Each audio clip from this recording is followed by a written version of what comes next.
Welcome back to Made Simple. Today we're going to be talking about compounding interest, but specifically how compounding interest can make you rich. Today's video is mostly going to be within Excel, but before we hop onto Excel, make sure you subscribe and smash that like button. I'd really appreciate that. Thank you. And Einstein said, compounding interest is the eighth wonder of the world. And it really is, and we're going to show you why. So compounding interest is a pretty simple principle, but I think it's very often misunderstood. So I'm going to quickly go over the misconception behind it. I think often what people think is like, oh, I'm going to donate, let's say, we're going to contribute $300 to a retirement account every month, right? And we're going to do that for 20 years, right? And then people are like, well, I get a 10% return in this account that I'm putting it in, right? So rate of return or return rate, whatever. And so what a lot of people will do is they'll be like, okay, so 20 years, I'll times that by 12 to get number of months. I'm donating $300 a month for 240 months at a 10% return. And what they'll do is they'll take the 300 and they'll times that by the 240, and they'll be like, oh, okay, all right, I contributed $72,000 to my retirement account, or whatever account this may be, savings, whatever.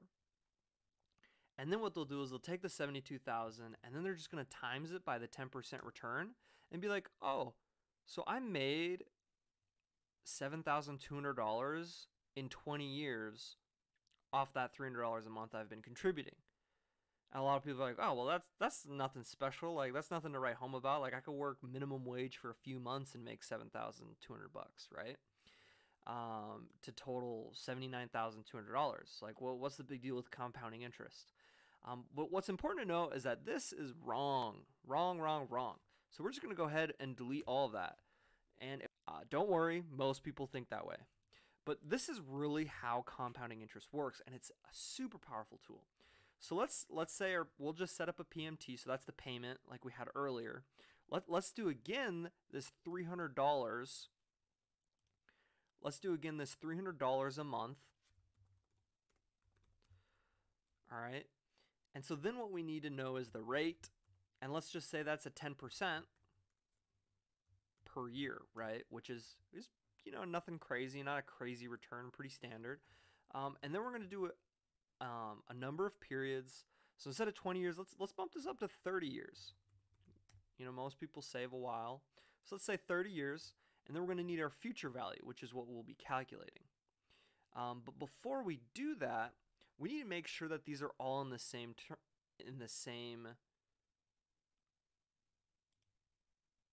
we need to make sure that these are all in the same terms. So for example, the payments in months, rate, and number of periods are in years.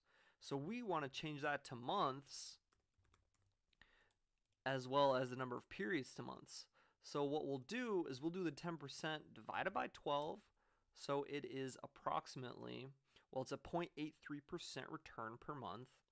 And the number of periods, what we're going to do is just times that 30 years by 12 to get 360 months. So then what we're going to do is we're going to do a future value, a negative future value function within Excel. We're going to select our rate, number of periods, and then our payment is $300 a month. And we'll go ahead and hit enter. And here we see, before it was that 79,000 or whatever it was, here, if we're saving $300 a month and we get a 0.83% return per month, compounding interest is going to turn that into $678,000 in 30 years. All right, so I know one of you out there is going to be like, well, hey, how did Excel calculate that? What is this, just like a made-up number? It's not. There's a formula for compounding interest. It's just kind of complicated, and it's not really worth doing by hand when Excel has the formulas right here for you. But for those of you that really want to know, here's the formula. Let's change this a little bit. So rather than, if we were to change this to 20 years, it'd be $227,000. So you can see how with compounding interest, time is on your side. So essentially, the earlier you start saving, the more you're gonna save. So let's do a couple more comparisons and show you specifically how powerful compounding interest really is. So let's say, all right, so we had $300 per month. So we want to calculate how much we contributed. So in 30 years or 360 months, we contributed $108,000. So let's say we'll just take this subtracted by that. And so compounding interest earned us over $500,000. We only contributed 108, but we gained over $500,000, $570,000. So you can kind of see how powerful compounding interest is. So the more you have, the more it compounds, and it just continues and continues and continues to compound. All right, so let's do a couple more examples. We'll just copy these columns here.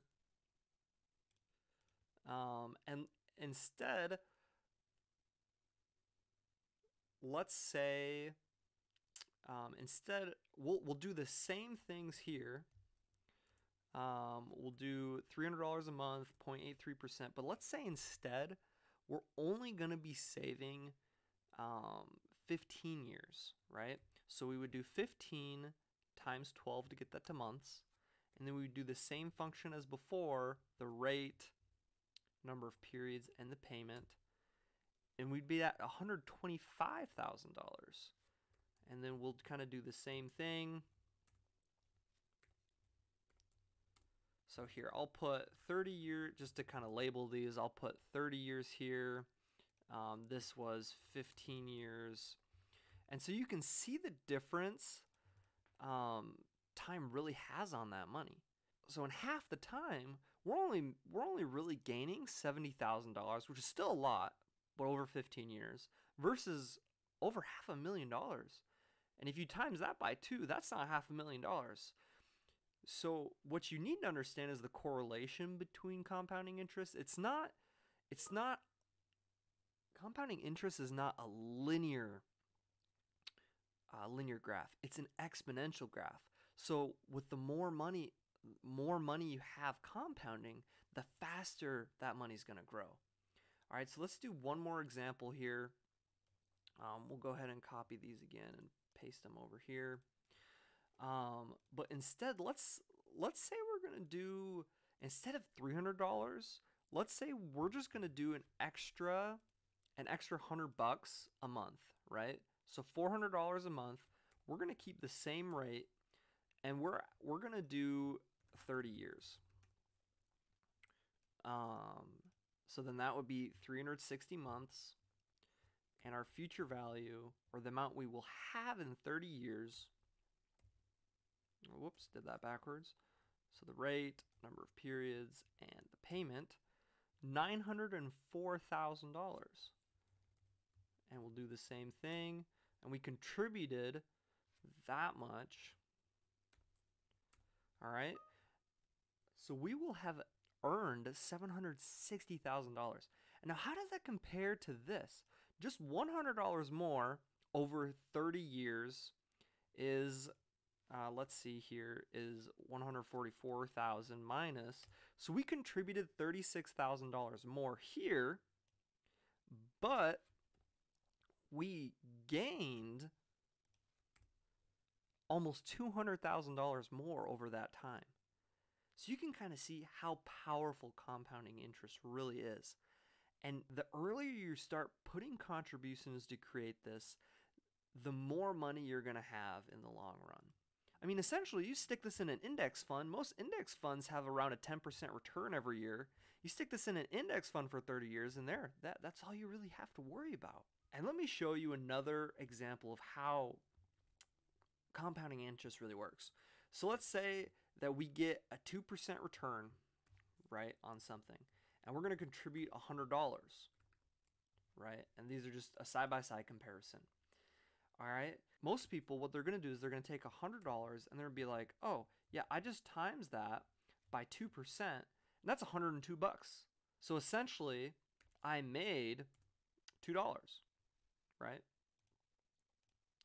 they're going to go ahead and think, and they're going to be like, oh yeah, over, X amount of years, 8 years or 8 months or whatever, I'm just going to make $102, $102, $102, $102, and I'm going to continue getting this $2.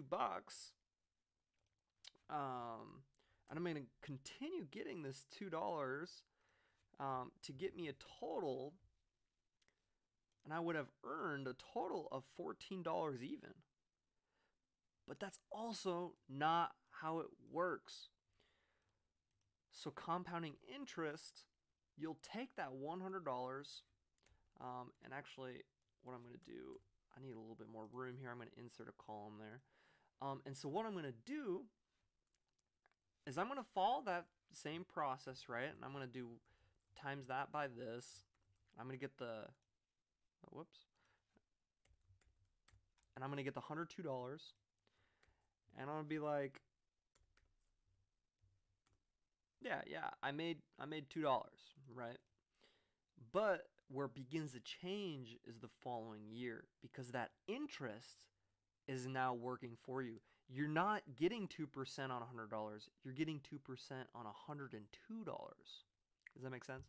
So what you would do is then take $102 and times that by 1 plus the percentage. And we're going to go ahead and lock that. Oh, did not lock that. We're going to go ahead and lock that. And we're going to get $404.04. And we're going to drag that down for the 8 years, right? And then we're just going to take this minus the previous year. So instead of $2 the next year, we're making $2.04, right? And this would be a total of $14.87 rather than $14. I really hope this is making sense for you. Before we continue, make sure you subscribe, smash that like button. That would really help me out. I appreciate it. Thank you. All right, so continuing on. Obviously, this is just $100, and we just invested it one time, right, at a 2% return. We didn't add money to it. So you can see, like, the difference is 87 cents. So not huge deal in the grand scheme of things. But when you're contributing monthly, like we saw in these examples, and when you're dealing with larger sums of money, it really works to your advantage. And that's how compounding interest can get you rich. The earlier you start, the bigger return you're going to get.